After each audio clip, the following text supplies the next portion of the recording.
साईं जीवन माला प्रस्तुत करते हैं श्री साईं सच्चरित अध्याय 13 कथा मेरे शिरडी के साईं नाथ की। दरबार में तेरे हे साईं, दरबार पे तेरे मैं हे साईं जब भी खाली आता हूँ। दरबार पे तेरे मैं हे साईं जब भी खाली आता हूँ। तू ऐसी कृपा करता है बाबा, तू ऐसी कृपा करता है बाबा। मैं भर भर झोली जाता हूँ, मैं भर भर झोली जाता हूँ। स्वागत करता हूं आपका आपके अपने चैनल साईं जीवन माला पे। मैं हूं राम गुप्ता।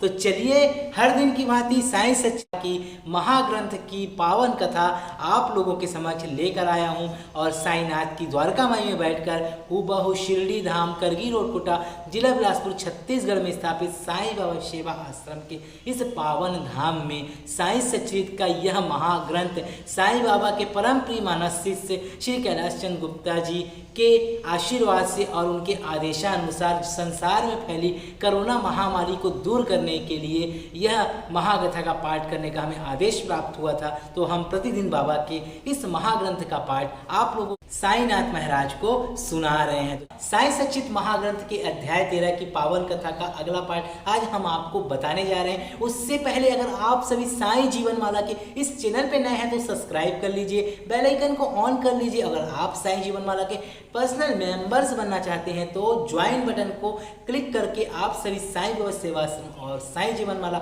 यूट्यूब चैनल के पर्सनल सदस्य बन सकते हैं। तो जयकारा मेरे साईनाथ महाराज का, बोलिए सांचे दरबार की जय। साईं कथा को प्रारंभ करने से पहले एक ही आशा, एक ही प्रार्थना हर वक्त की बात आपसे यही करना चाहूंगा कि अगर आप सभी साईं जीवन माला के साईं सच्चित की इस महाकथा को सुन रहे हैं तो कृपया बीच में ना छोड़ें, अंत तक देखें, क्योंकि यह शिरडी के साईं की कथा साईं की द्वारिका में बैठकर हम बाबा को सुना रहे हैं। हमारे आगे भी साईं है, हमारे पीछे भी साईं है, हर तरफ साईं है। तो चलिए शुरू करने से पहले बाबा की प्रार्थना कर लेते हैं कि बाबा संसार में फैली इस महामारी को दूर करो बाबा, सभी पे अपनी अपार कृपा बरसाओ बाबा। बस आपका ही सहारा है, बस आपका ही सहारा है। तू सबका मालिक एक है बाबा, तू सबका मालिक एक है बाबा। तेरा इरादा नेक है बाबा, तेरा इरादा नेक है बाबा। सबको दिया एक ही ज्ञान, सबको दिया एक ही ज्ञान। श्रद्धा सबूरी, श्रद्धा सबूरी एक समान, श्रद्धा सबूरी एक समान। जय साईं राम। तो चलिए बाला गणपत दर्जी साईं सच्चित अध्याय 13 की पावन कथा का अगला पाठ है बाला गणपत दर्जी। एक दूसरे भक्त जिनका नाम, एक दूसरा भक्त के बारे में हम बता रहे हैं जिनका नाम बाला गणपत दर्जी था। एक समय जीर्ण ज्वर से मतलब बुखार से वह पीड़ित हो गया था। उन्होंने कई प्रकार की दवाइयाँ और काढ़े लिए परंतु उनसे कोई लाभ उसको ना हुआ। जब उसका बुखार थोड़ा भी कम ना हुआ तो वे दौड़कर शिरडी गए और बाबा के श्री चरणों पर शरण ली।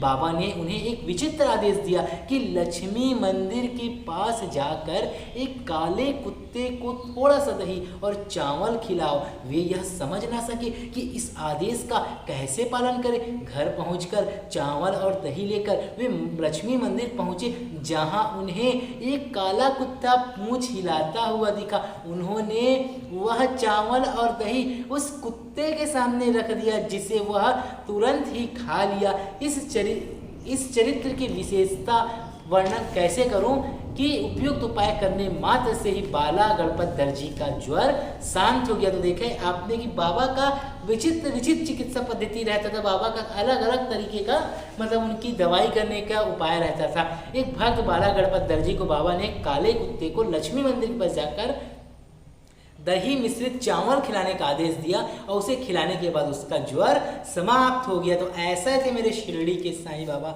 जिनकी कथा और जिनका चमत्कार का हम जितना वर्णन करें कम है। तो चलिए इसी क्रम में आगे आते हैं बापू साहेब बूटी। श्रीमान बापू साहेब बूटी एक बार अम्लापित्त के रोग से पीड़ित हुए। उनकी अलमारी में अनेक औषधियाँ थी परंतु कोई भी गुणकारी ना हो रही थी। बापू साहब अम्लापित्त के कारण अति दुर्लभ हो गए थे, मतलब पतले हो गए थे और उनकी स्थिति इतनी गंभीर हो गई कि वे अब मस्जिद में जाकर बाबा के दर्शन करने में भी असमर्थ थे। बाबा ने उन्हें बुलाकर अपने सम्मुख बैठाया और बोले, सावधान, अब तुम्हें उल्टी ना दस्त लगेंगे। अपनी उंगली उठाकर फिर कहने लगे, उल्टियाँ भी अवश्य रुक जाएंगी। बाबा ने ऐसी कृपा की कि रोग समूल नष्ट हो गया और बापू साहब पूर्ण स्वस्थ हो गए। एक अन्य अवसर पर वे हैजा से भी पीड़ित हो गए थे। फलस्वरूप उनकी प्यास अधिक तीव्र हो गई थी तथा डॉक्टर पिल्ले ने हर तरह के उपचार उनके किए, परंतु उनकी स्थिति नहीं सुधरी। अंत में वे बाबा के पास पहुंचे और उनसे तृषा रोग निवारण मतलब प्यास की इस दवा के लिए औषधि के लिए प्रार्थना करने लगे। उनकी प्रार्थना सुनकर साईं बाबा ने उन्हें मीठे दूध में उबाला हुआ बादाम, अखरोट और पिस्ते का काढ़ा पीने का आदेश दिया। यह औषधि उन्हें बतला दी गई। दूसरा डॉक्टर या हकीम बाबा की बताई हुई इस औषधि को प्राणघातक ही समझता था, परंतु बाबा की आज्ञा का पालन करने से यह रोग भी नष्ट हो गया और आश्चर्य की बात है कि वह पूर्णतः स्वस्थ हो गए। तो ऐसा चमत्कार शिरडी के साईं का था कि जो बाबा औषधि बताते थे अन्य डॉक्टर और हकीम के भाषा में वह उस रोग के लिए बिल्कुल भी ना था, लेकिन बाबा के मुख से निकला शब्द ही औषधि है। बाबा के मुख से निकला गया हर एक शब्द ही चमत्कार है। तो इस तरह बाबा ने बापू साहब बुल्टी को एक बार हैजा से बचाया और एक बार अम्ला पित्त के रोग से बताया और एक बार जो उनकी प्यास तीव्र बढ़ गई थी उस रोग से उन्हें बचाया। तो ऐसा ऐसा चमत्कार था शिरडी के साईं का कि हर भक्त उनका दीवाना था और दीवाना जो साईं के रंगों में रंग जाता है उसका जीवन खुशियों से भर जाता है। चलिए आगे की कथा सुनते हैं। कमेंट में ओम साईं राम बोल दीजिएगा। आलंदी के स्वामी, आलंदी के एक स्वामी बाबा के दर्शनार्थ शिरडी पधारे। उनके कान में बहुत ही दर्द था जिसके कारण उन्हें एक पल भी विश्राम करना दुष्कर था। उनका शल्य चिकित्सा भी हो चुकी थी, फिर भी स्थिति में कोई विशेष परिवर्तन न हुआ तो दर्द भी अधिक था। वे किंकर्तव्य विमूढ़ होकर वापस लौटने ही वाले थे कि बाबा से अनुमति मांगने के लिए वह श्यामा से प्रार्थना की कि श्यामा, स्वामी के कान में अधिक पीड़ा है, आप इन पर कृपा करो। बाबा आश्वासन देकर बोले, अल्लाह अच्छा करेगा। स्वामी जी पुनः वापस लौट आ गए और एक सप्ताह के बाद उन्होंने शिरडी पत्र भेजा कि पीड़ा शांत हो गई है, परंतु सूजन अभी भी पूर्वता ही बनी हुई है। सूजन दूर हो जाए इसके लिए शल्य चिकित्सा ऑपरेशन कराने बम्बई गए। विशेषज्ञों ने जांच करने के बाद कहा कि ऑपरेशन की कोई आवश्यकता नहीं है। बाबा के शब्दों का गुलार्थ हम निरे मूर्ख क्या समझे। तो ऐसा चमत्कार दिखाया बाबा ने कि उनकी कान की पीड़ा भी खत्म हो गई और उन्हें ऑपरेशन भी नहीं कराना पड़ा। तो बोलिए साईनाथ महाराज की जय।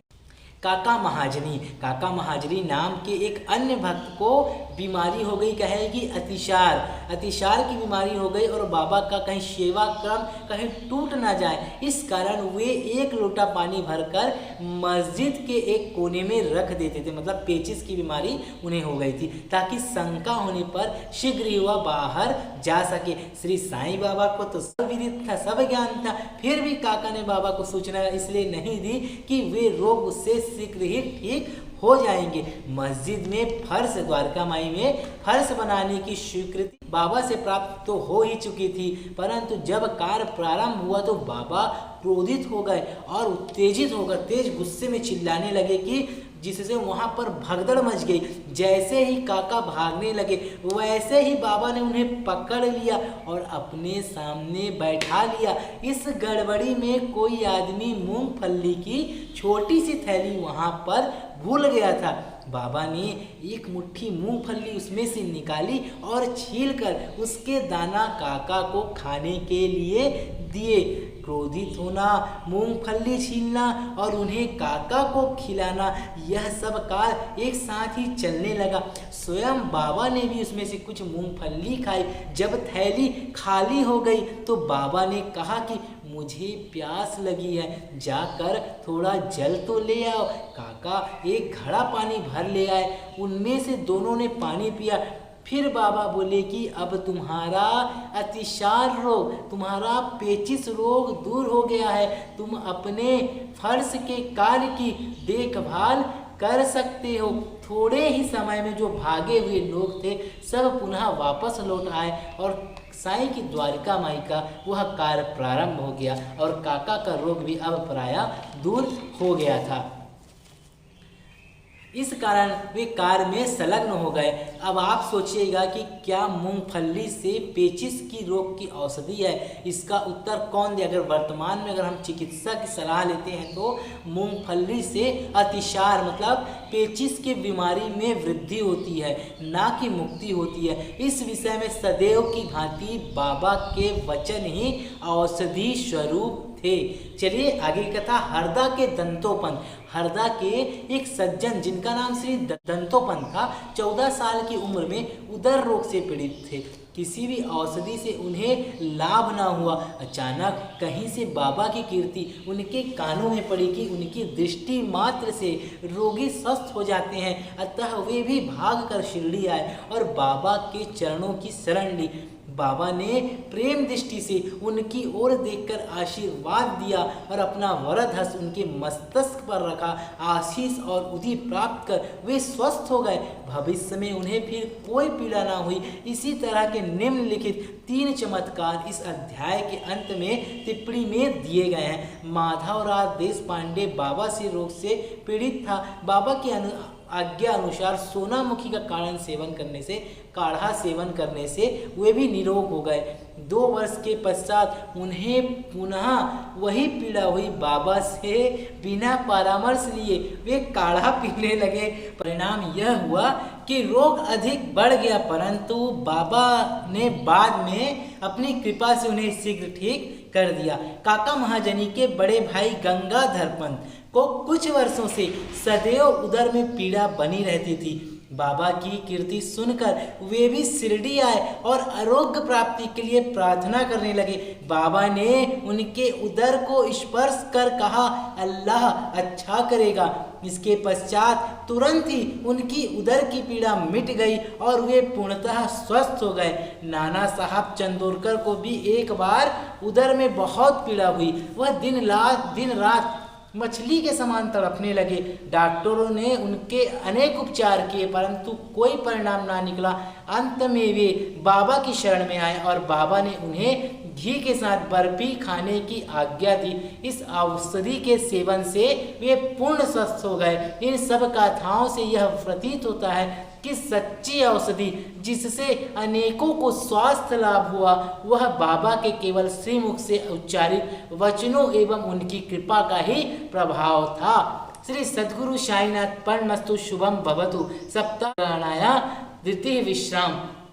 तो साई सचित के अध्याय 13 की पावन कथा अब संपूर्ण हुई। तो आप सभी बने रहें साईं जीवन माला के साथ। कमेंट में अपना नाम लिखिए और ओम साई राम बोलिए ताकि हम बाबा की द्वारका माई में आपके नाम से प्रार्थना लगा सके। ओम साई राम।